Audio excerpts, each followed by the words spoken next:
Bapak Profesor Dr. Syamsul Rizal MAG, Guru Besar UIN Araniri. Assalamualaikum Pak. Waalaikumsalam warahmatullahi wabarakatuh. Masya Allah, sehat Pak? Alhamdulillah, walafiat. Insya Allah luar biasa Pak. Terima kasih sudah meluangkan waktu Pak Ya. di tempat kami yang sederhana ini. Ini dijamin sensori dan Luar biasa ya sahabat DAO dimanapun Anda berada. Hari ini kita telah kehadiran guru besar yang insya Allah ini bisa banyak banget kita belajar ya. Jadi disimak betul-betul nih, jangan nonton setengah-setengah karena kita akan membahas tentang apa sih esensi dari kemerdekaan yang sebenarnya harusnya kita pahami selama ini. Bapak, Yep. nah saya ini pengen nanya-nanya juga di Pak selama 17 Agustus yang mungkin di masa lalu Bapak nih yang pernah muda gitu kan. Selama ini kan kita menghadapi kemerdekaan peringatannya itu Pak dengan peringatan yang mungkin semarak. Bener adanya lomba ada pinang, lomba makan kerupuk begitu. Terakhir kali Pak, di tahun kapan Bapak mengikuti seremonial seperti itu? Ya, kalau seremonial tentang HUT kemerdekaan RI itu saya ingat di tahun 79. Wow, saya belum Sampai rumah aja loh. Jadi saya sebenarnya itu lebih banyak penonton dari event peringatan HUT kemerdekaan Republik Indonesia. Tapi berpartisipasi dalam event itu ya waktu itu. Saya ingat kayak itu ada lomba penulisan.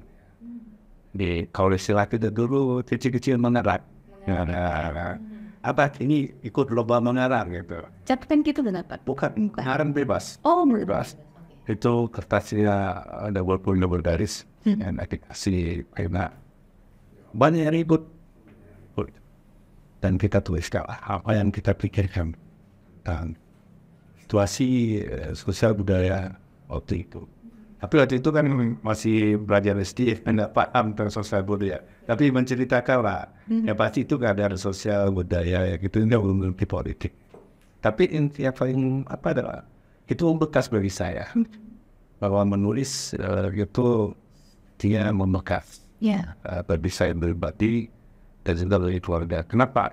Karena saya sudah telah berwinasi juara waktu itu. Wow. And Mas, Saya ingat oleh Bapak Sekda setempat diberikan hadiah pulpen hero. Itu kalau kita kecil dikasih pulpen. Yang pulpen yang pakai dawak itu. Itu sangat luar biasa. betul. Itu uang bekas bagi saya. Itu berarti sangat ini ya Pak, melekat ya Pak ya di masa lalu Bapak pada saat kemerdekaan. Berarti Bapak ikut yang itu. Ya, kalau yang lain nggak punya naluri. Ajak tindak, pinang atau lomba main KBB atau apa nggak terpikir. Iya, iya. Tapi justru yang sering diadakan oleh beberapa yang kita katakan pengadaan lomba seperti itu Pak ya, bahkan ada beberapa dinas bahkan mengadakan lomba yang bentuk-bentuknya seperti itu Pak. Sebenarnya kalau kita kaitkan nih Pak dengan esensi kemerdekaan, sebenarnya perlu nggak sih? Nah, makanya waktu itu kita coba kebelakang sedikit. Merdeka itu kalau dalam kamus umum bahasa Indonesia artinya bebas. Kemerdekaan itu adalah kebebasan. Free. Jadi itu secara etimologi. Secara etimologinya itu artinya adalah kebebasan dari penjajahan, dari intimidasi. Itu sebenarnya. Makanya kemerdekaan Republik Indonesia 17 Agustus 1945 itu ada sebuah pernyataan kebebasan dari kolonialis waktu itu. Jadi tidak punya cerita tersendiri. Kalau dalam bahasa Arab itu istiqlal. Istiqlal. Ya. Aidul Istiqlal itu artinya hari kemerdekaan. Makanya bangsa ini tidak boleh melupakan sejarah bersyukur. Masjid di ibu kota negara namanya Masjid Istiqlal. Betul. Yaitu Masjid Kemerdekaan. Itu Soekarno ketika anaknya sangat visioner kecil menamakan itu sebagai Masjid Al-Istiqlal. Dalam konteks Indonesia, situasi sosial, politik, budaya saat itu, penamaan masjid ini sangat luar biasa. Tapi kan jangan orang yang bahas. Kemudian kita adalah terbebasan ya, taharul bebas dari intimidasi pihak lain. Betul. Jadi itu ada, dan itulah yang esensi kemerdekaan. Nah, artinya kita sudah menyatakan diri merdeka. Oleh karena itu kita harus mengisi kebebasan yang sudah kita miliki itu.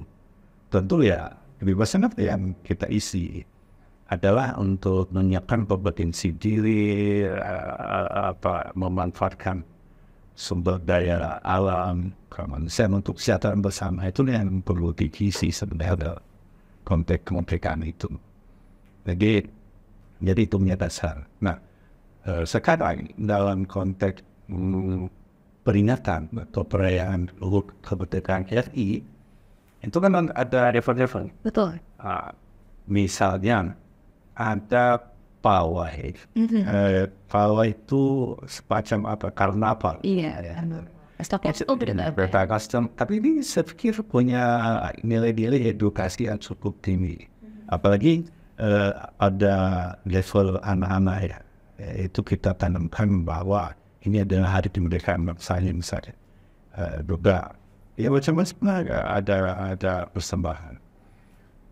Dan juga mungkin pada hari perayaan itu orang ingin lebih rileks. Akhirnya banyak kita lihat level-level yang bisa menghilangkan stres, kenapa.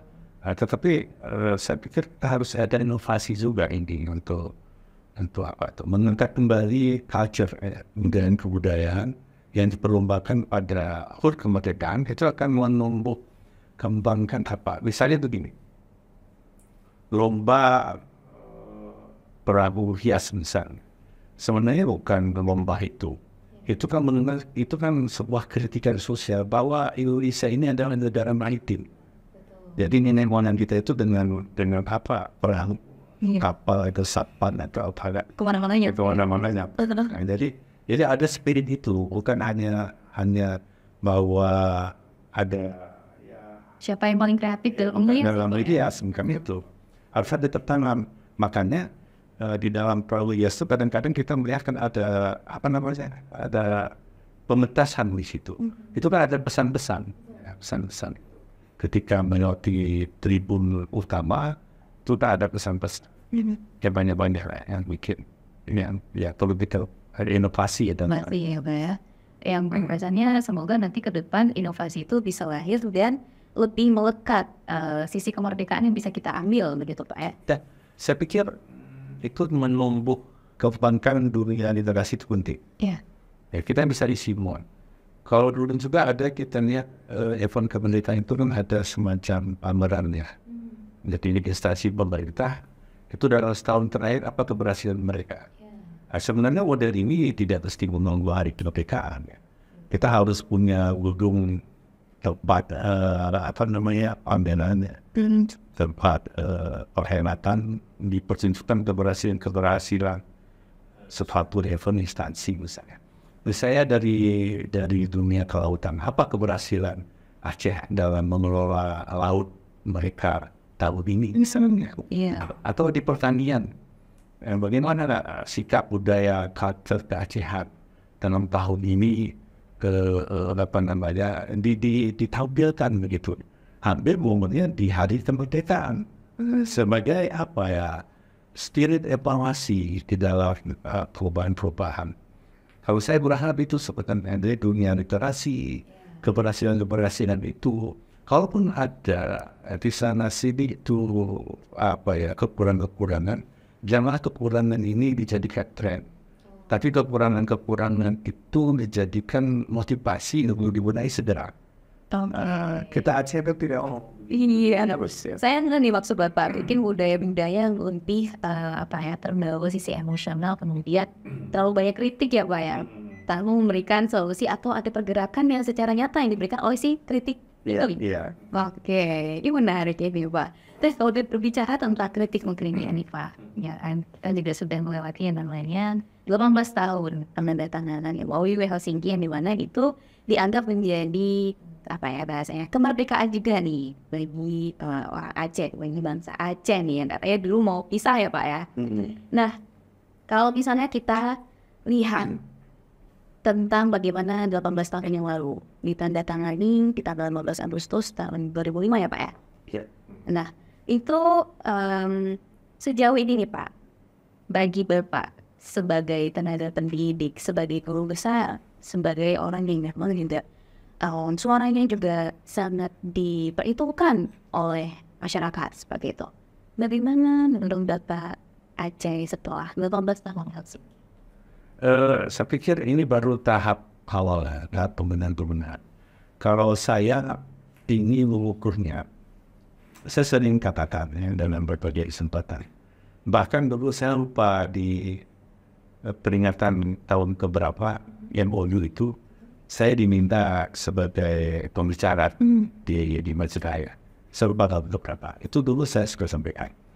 Aceh, jika memang MOU SSG itu sebagai starting point untuk melakukan perubahan-perubahan di sana sini dalam berkehidupan bernegara dan berbangsa dalam bingkai negara kesatuan Republik Indonesia, itu setelah ada pemetaan. Sejauh ini? Ya, saya tidak belum untuk mengevaluasi dia, tapi ini menyampaikan gagasan dan idenya. Misalnya Rasulullah itu diangkat menjadi Rasul ya. Itu ada 3 hal komponen besar ketika berhidup ketika diangkat. Yang pertama adalah disorientasi, ya, masalah terjadi itu disorientasi. Yang kedua adalah penindasan ekonomi. Yang ketiga adalah kezaliman sosial. Dan disorientasi kan ya akidah ada pemilik. Namanya penindasan ekonomi, banyak orang kaya menutup hartanya, sikap komunitas, kemanusiaan mereka tidak punya. Kemudian kezaliman sosial, tidak ada kesetaraan. Jadi ada sekat-sekat membeda-bedakan orang ya. Ingat nggak itu khutbah Haji Wada? Itu kan tidak ada perbedaan. Baik Muslim ataupun Muslim sama, beberapa perlindungan. Tapi kalau macam-macam ini loh. Jadi itu ada jelasnya. Ya kembali kepada tadi. Nah beliau hadir itu 40, usia beliau wafat kan 63. Artinya 23 tahun. Ya. Ya, 10 tahun beliau di Mekah, 13 tahun beliau di Madinah. Apa yang dikerjakan oleh Muhammad SAW di fase Makkah? Itu kan penguatan akidah umat. Akidah itu artinya kan komitmen, keseriusan itu. Dalam konteks ini bukan akidah keislaman itu yang kita maksud. Orang Aceh harus punya ikatan, harus punya komitmen 10 tahun pertama. Apa yang mau dirubah? Apa yang mau kita kejar? Sehingga Aceh ini bisa setara dengan provinsi-provinsi lain. Ikatan itu yang kita tidak menilai ya. Silakan aja. Ini setelah ini udah berapa periode ini? 3 ya. Masa kepemimpinan gubernur ya. Ya. 3 kali 5 sudah 15. Pastinya ikatan akidah keacehan itu sudah ada apa belum? Nah kalau mau merujuk sana, ini sebenarnya nilai syar'i yang paling fundamental. Jadi paling tidak ya pendapat saya. Iya. Ya kalau yang berbeda ya silakan. Betul. Nilai syar'i yang paling fundamental adalah seyogianya 10 tahun kepemimpinan pemerintahan itu adalah mengikat akidah. Kalau ada instrumen di mana sapu klin, sapu bakar. Oh itu dia. Ini kan nggak semua dikatakan. Jadi udah jelas kita mau misalnya meningkatkan sektor pertanian. Tingkatannya adalah kepada agrobisnis misalnya. Agro pertanian lah, agrobisnisnya. Itu industrialisasi pertanian misalnya. Atau peningkatan kelautan dengan industrialisasi kelautan misalnya. Atau kita kaya dengan alam yang sangat luar biasa ya. Punya challenging ya, tantangan yang perlu dilakukan. Artinya kita kan bisa industri wisata. Kita harus pakai ini. Ya, jadi seharusnya kan 10 tahun pertama itu pembenahan. Baru masuk Rasulullah di fase Madinah baru urusan sosial, urusan humanitas, urusan lain-lainnya. Baru itu. Nah, kalau kita sudah komitmen, artinya ya masing-masing siap kan. Jangan ada lagi diskriminasi. Kalau memang kita memajukan pertanian, misalnya ya tingkatkanlah potensi pertanian di mana wilayah yang memang potensi pertaniannya itu tinggi gitu. Berarti memang stimulusnya harus betul-betul bertahap ya Pak? Harus bertahap, ada ongoing proses lah. Iya. Tetapi kan sikap mentalitas kita kan perlu. Nah, Sikap mentalitas itu itulah fitahnya yang perlu diinsert bagi generasi ini. Jadi ketika sudah kita damai, damai ini kan ya memberikan ruang kebebasan. Damai itu artinya Aceh sudah merdeka dari peperangan, dari permusuhan. Dari Aceh dengan Indonesia, negara kita sudah bingkai damai. Artinya bingkai kebebasan, bebas artinya memberikan ruang dan darah itu. Bagaimana ini? Dan ini mungkin saya yakin sangat aman debatable, bisa diperdebatkan. betul. Masing-masing orang kapasitasnya sudah berbuat enggak? Jangan saling menyalahkan. Nah, jadi semua warga, apapun statusnya itu punya peran untuk memajukan Aceh. Sampai-sampai orang dalam gangguan jiwa ya, itu punya peran juga untuk membangun Aceh. Dengan adanya mereka harus hadir dengan yang mengatasi itu. Harus ada orang-orang yang sehat, punya rasa humanitas terhadap itu. Bagaimana ini bisa dilakukan? Sebenarnya seperti ini misalnya kan. Makanya kemerdekaan itu ya, saya pikir kebebasan kita ya situ, terbebas dari kemiskinan, bebas dari intoleransi. Sekarang Aceh kan dengan Betul. wilayah Termiskin dan intoleransi ya Pak. Satu lagi susah untuk investasi. Betul. Nah, itu katanya. Nah, jadi kan semua lini ini harus mengacu ke sana. Jadi base-nya adalah syariat karena memang kita sudah ke sana. Jadi diganti itu nilai-nilai dasar syariat ya untuk bagaimana bebas dari kemiskinan. Ya kan ingat nggak itu ketika Rasul hadir itu kan tradisi manusia waktu itu kan mengumpulkan harta, mengumpulkan harta. Kalau mau kamu yang tidak bisa sama sekali. Makanya kan ada perintah membersihkan harta itu memberi. Jadi kan humanitas itu terbangun daripada nilai-nilai itu. Inilah syar'i sebenarnya. Kalau jujur ya persentase ini kita belum ya Pak ya. Kalau kita mengatakan bahwa yang otomatis yang sudah mengeluarkan zakatnya adalah aparatus sipil negara, banyak yang protes. Betul. Ada yang protes, apalagi secara fikih gitu kan. Iya. Jadi terserah lah. Yang penting adalah membangun kemanusiaan itu. Jadi mengisi kemerdekaan. Kita tidak disibukkan lagi melawan penjajah. Dulu itu kata kakek nenek begini loh. Itu datang untuk Belanda itu kita suruh kerja. Betul. Katanya hasilnya itu mereka ambil. Kita tidak dapat apa-apa, malah dia mati gitu. Karena kerja paksa misalnya. Itulah penjajahan. Sekarang itu tidak ada. Kita sudah mengatur negara kita sendiri, mengatur budaya kita, mengatur politik kita, mengatur sosial kita, mengatur ekonomi kita. Semuanya kita atur sendiri. Tapi kemerdekaan itu nggak punya makna apa-apa. Saya pikir kalau tidak ditumbuh kembangkan kesadaran itu tadi. Nah, kalau misalnya kita bicara tentang peran syariat nih Pak, peran syariat Islam, agar stimulus yang Bapak sampaikan tadi ini masuk kepada masyarakat kita. Karena kalau masyarakat itu melihat syariat juga tergantung bagaimana adanya peraturan yang dibentuk oleh pemerintah. Seperti itu. Nah, sejauh ini kita sudah adanya kandung tentang syariat Islam. Tapi bagaimana Pak ceritanya? Jika saja kita ini kan secara MOU mungkin bebas dengan adanya simbol, bendera, aturan seperti itu. Dengan adanya syariat Islam, kita sejauh ini sudah ada peraturan. Seperti salah satu yang paling mudah adalah berpakaian, yang wanita harus menggunakan pakaian muslim. Hukum cambuk, seperti itu. Tapi kan praktik yang terjadi masih dikontrol oleh pemerintah pusat. Yang seyogyanya mungkin yang harusnya dicambuk 100 kali seperti itu Pak. Malah ada pengurangan gitu. Itu menurut Bapak seperti apa? Apakah boleh kita menerapkan syariat Islam tapi malah tidak benar-benar syariat gitu?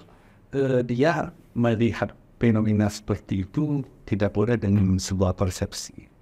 Tapi itu disampaikan dikembalikan kepada yang bertanggung jawab. Jadi ini sudah ada aturan-aturan semuanya. Kita nggak bisa membangun image sentimen negatif. Ini kalau ini orangnya seharusnya hukumnya ini berat. Iya. Itu kan persepsi. Betul. Hukuman yang dijalani oleh orang yang terdakwa atau disangka itu sesuai dengan putusan pengadilan. Jadi putusan pengadilan mahkamah syariah itulah harga matinya. Kalau ada tertular pesawatnya mereka itu tanggung jawab. Tapi karena hadis Rasulullah dan 3 di antara hakim 2 yang masuk neraka. Iya. Dekatkan itu artinya beban berat ada di mereka. Jadi kita harus berpikir positif terhadap semua keputusan dan kebijakan. Karena sudah ada upaya. Nah, kalaupun misalnya ada jenjang-jenjang itu, kalau kita tidak terima ada jenjang asasinya baik dengan asasinya pada level ini kepada Mahkamah Agung gitu. Jadi saya pikir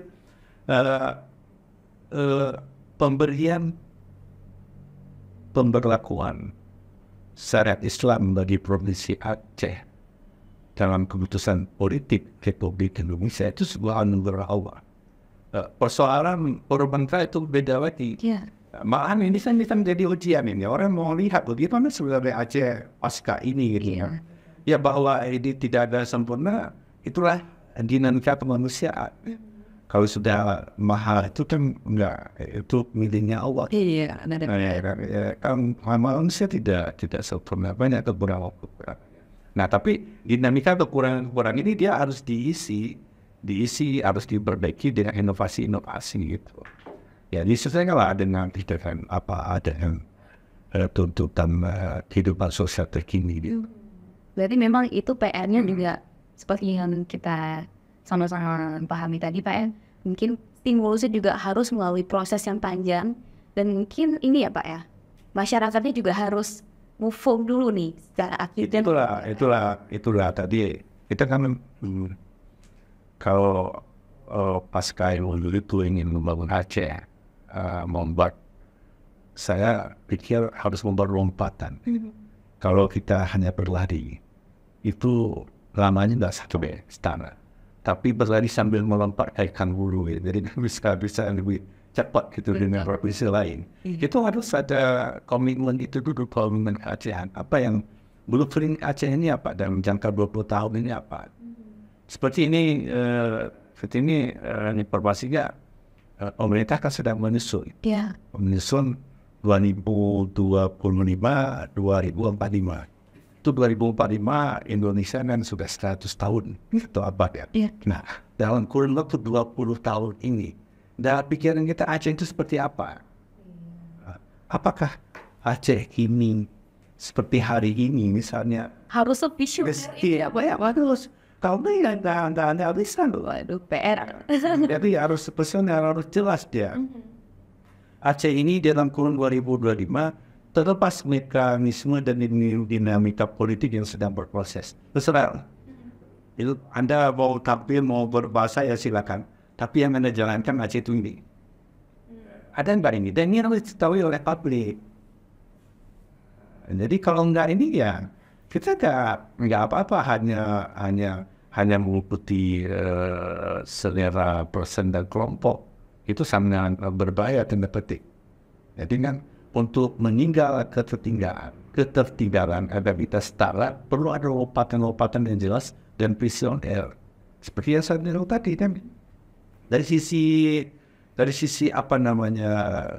pertanian misalnya, apa yang bisa, atau dari sisi kelautan, apa yang bisa diolah dari mana ini, Singkil, Banda Aceh, Langsa, Pasima, kan gitu. Sumatera ini kan Aceh yang buaya.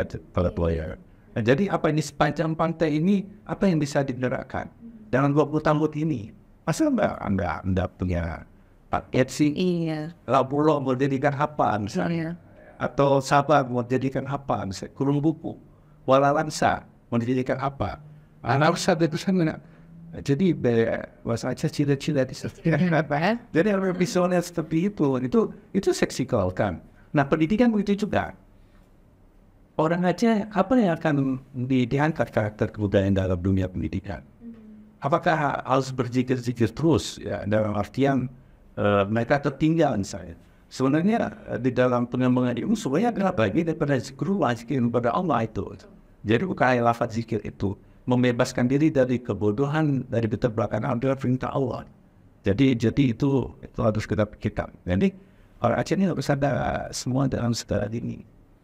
Misalnya saya sering ngomong ya, ini kita belum merdeka, belum bebas. Kita masih mengenang masa lampau seperti apa namanya. Kita punya apa ya, perempuan yang sangat hebat, Laksamana Hayati, iya kan?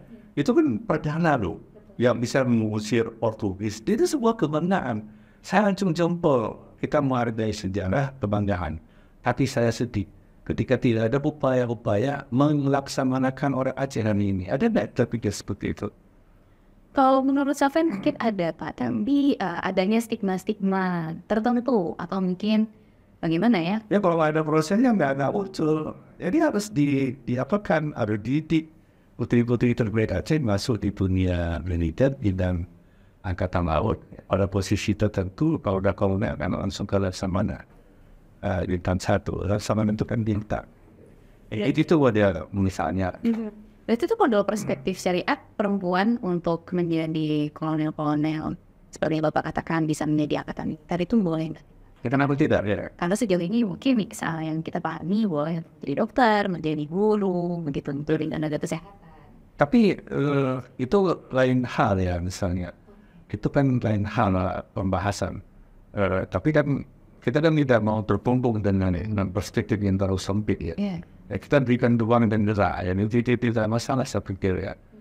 Dulu Siti Aisyah Zunat sebagai pimpinan PAN di dengan mengendarai unta, perang dengan mengendarai unta itu saya.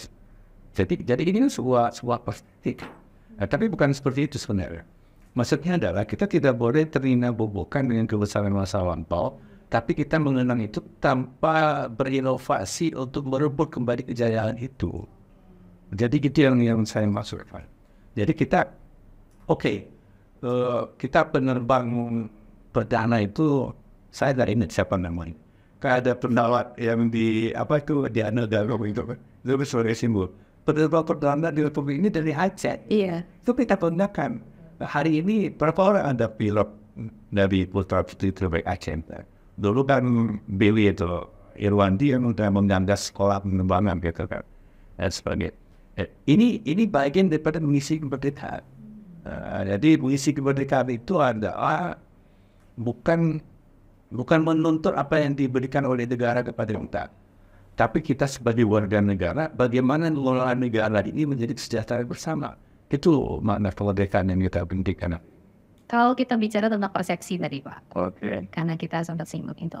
Bagaimana tentang ini ya, mengatakan atau yang bahkan pesimis nih tentang 18 tahun MOU Helsinki yang bagi sebagian orang mungkin yang memiliki persepsi dan yang gagal atau bahkan ini hanya angin surga semata yang diberikan di tahun 2005 dulu.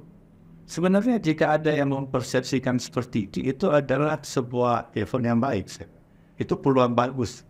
Kalau bagi saya kalau ada yang mempersepsi itu adalah peluang bagusnya. Sekarang kalau sudah kita ketahui bahwa kita ini pesimis, ya, kita ini apa disebutkan ini hanya terpesan kosong, ya kita masuk, kita harus berkontribusi.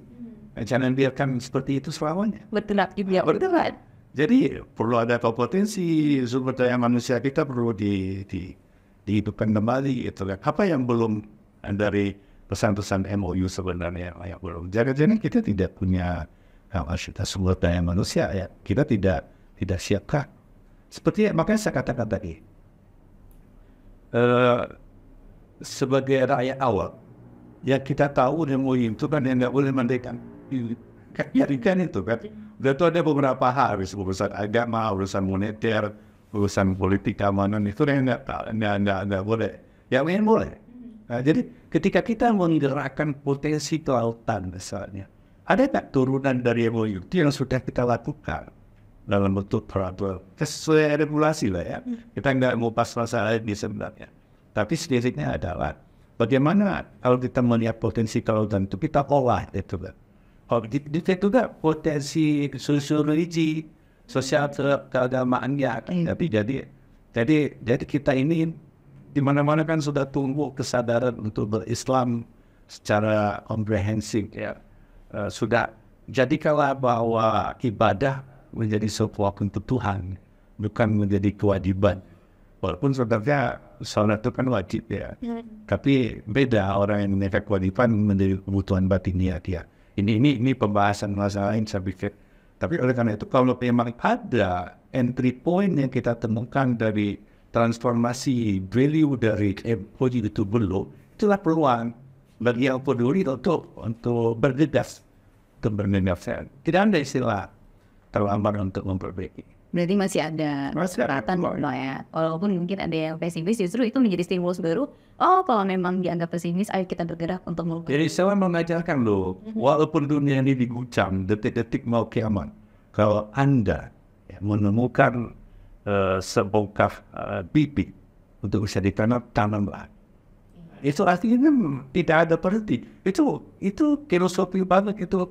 Dunia sudah mau kiamat. Ya, kita ketemukan ada sepohon pohon yang bisa kita semailah. Masa ini kita dari bebas seperti ini kita tidak berbuat ya. Sesuai dengan potensi dan kapasitas kita. Berarti intinya jangan kritik-kritik terus, abis itu jangan kritik yang cuma seremonial gitu Pak ya. Kalau saya kritik juga perlu. Kritik itu adalah sebagai warning sebenarnya. Al-Quran juga akan mengkritik budaya manusia yang malas, sebutnya dari yang manusia yang naik. Jadi kritik Al-Quran itu sangat tajam sebenarnya, itu ingin ke semua.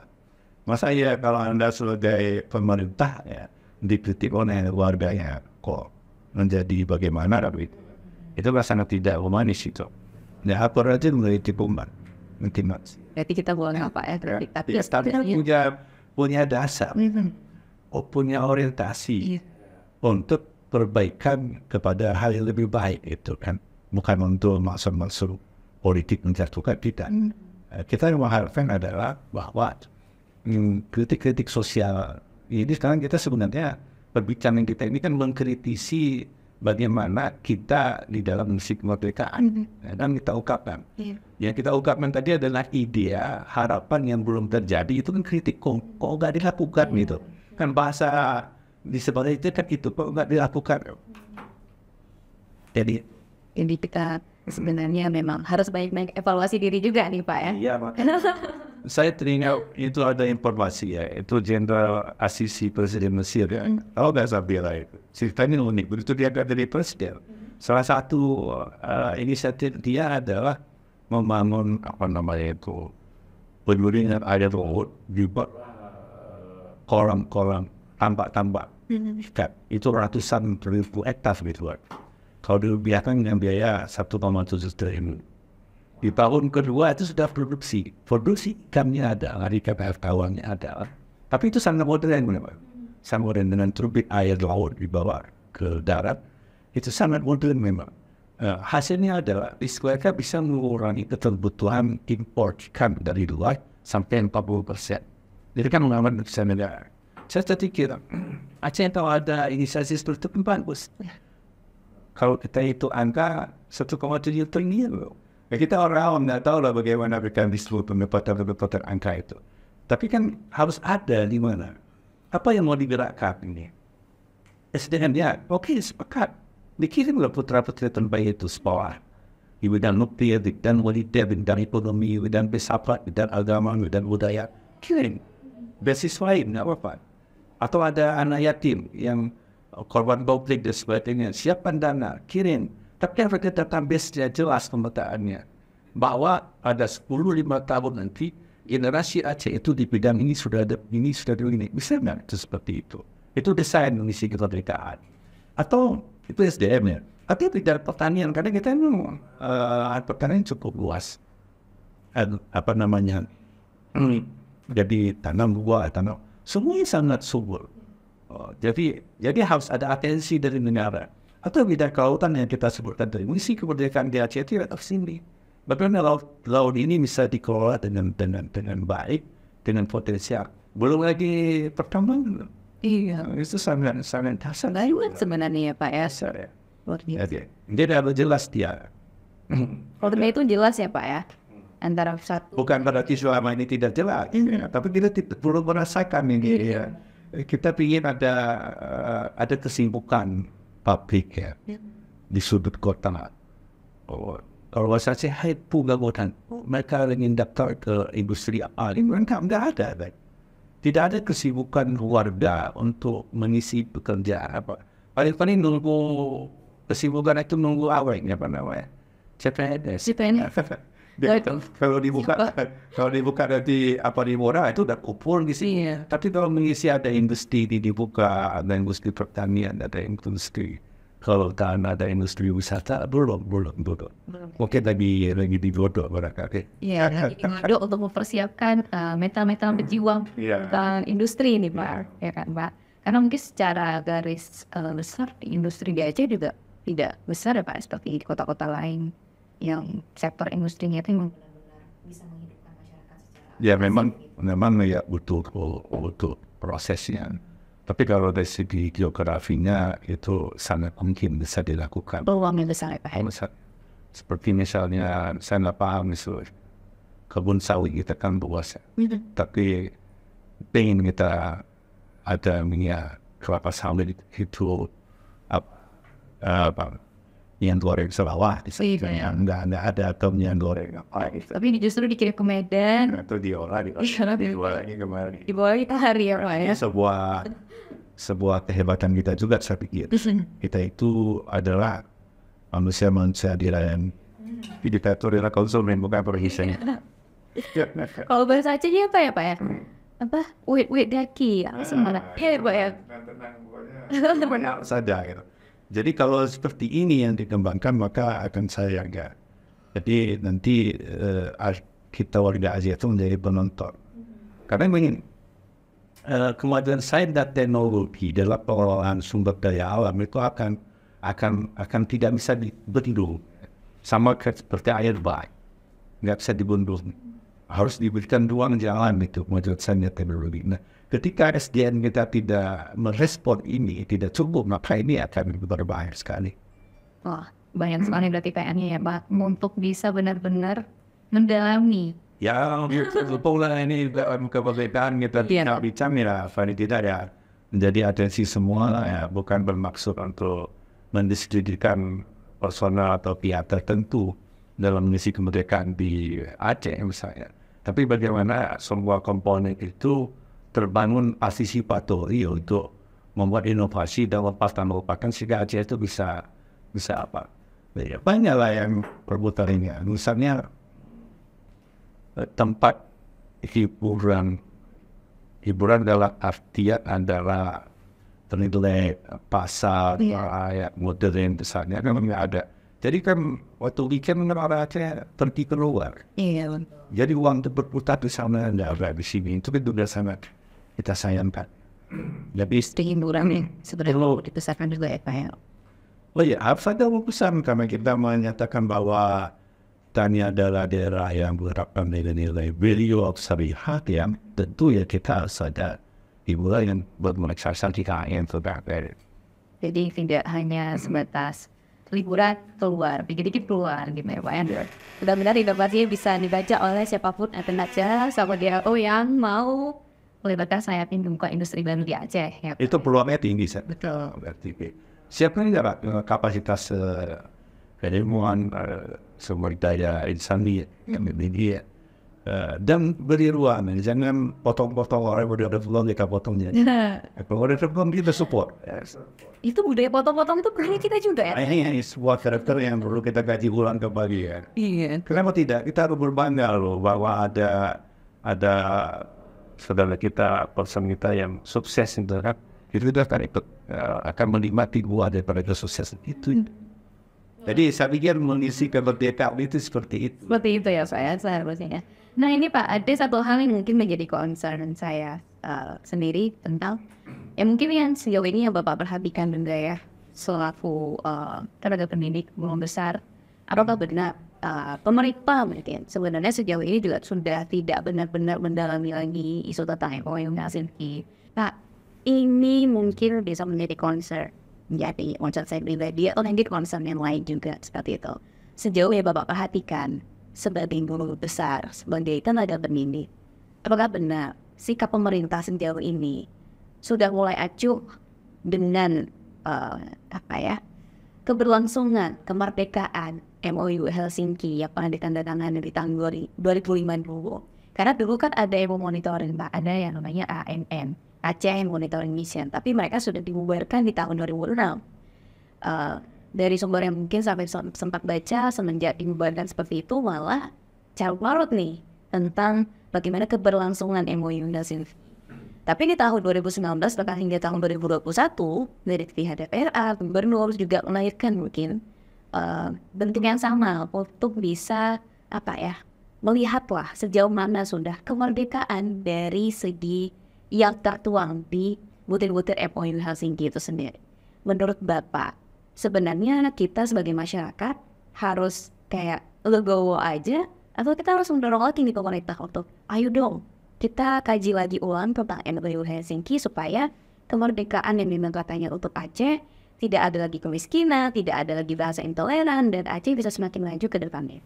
Saya pikir follow up daripada memorandum understanding antara Gerakan Aceh Merdeka dan Republik Indonesia sudah ditandatangani pada 15 Agustus 18 tahun yang lampau. Itu terserah ada instrumen AMM atau apa namanya. Tapi itu sudah dituangkan dalam bentuk undang-undang pemerintahan itu. Jadi kenapa kita ada yang merasa mempersepsikan bahwa ada distorsi dari memang itu. Sekarang ya tergantung ya bagaimana Aceh menyikapi undang-undang pemerintahan. Tentu harus ada dialog ya.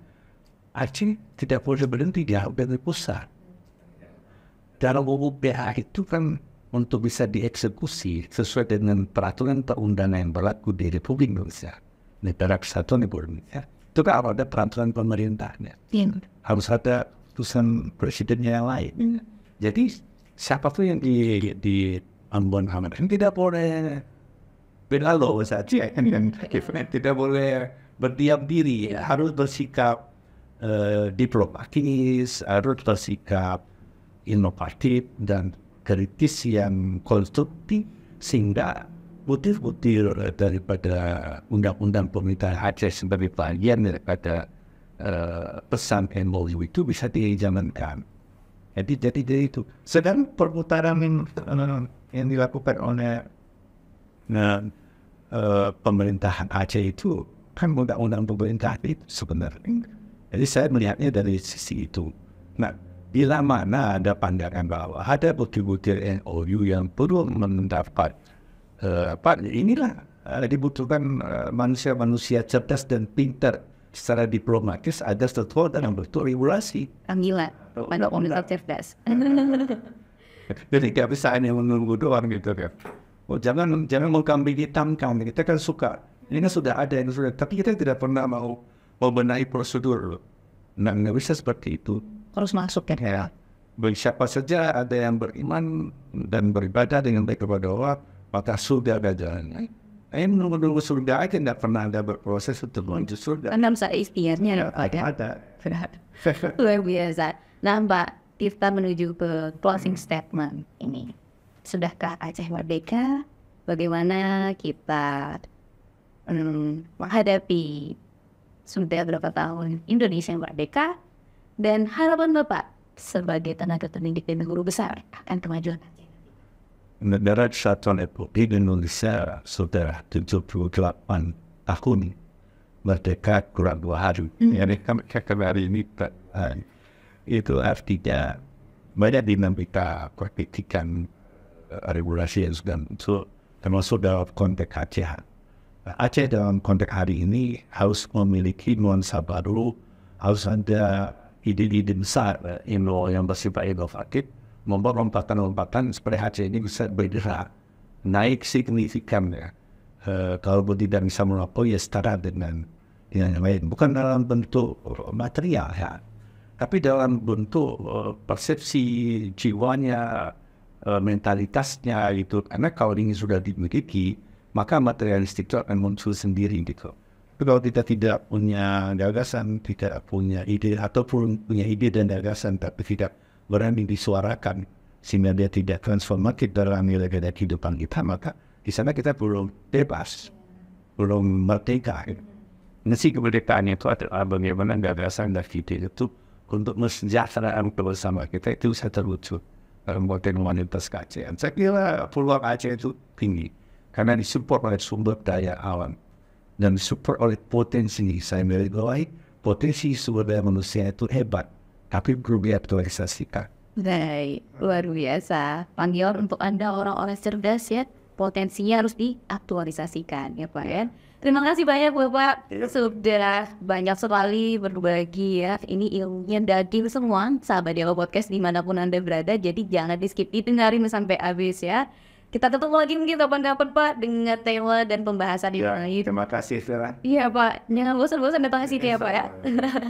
Oke, sahabat Dewa Podcast jangan lupa untuk like, comment, share, dan subscribe Dewa Podcast karena ke depan nanti kita akan menghadirkan narasumber yang inspiratif dan memberikan motivasi yang luar biasa untuk Anda semua. Saya Safer dan Bapak ya, kita pamit undur diri ya Pak. Wassalamualaikum warahmatullahi wabarakatuh. Bye. DAO Podcast Channel.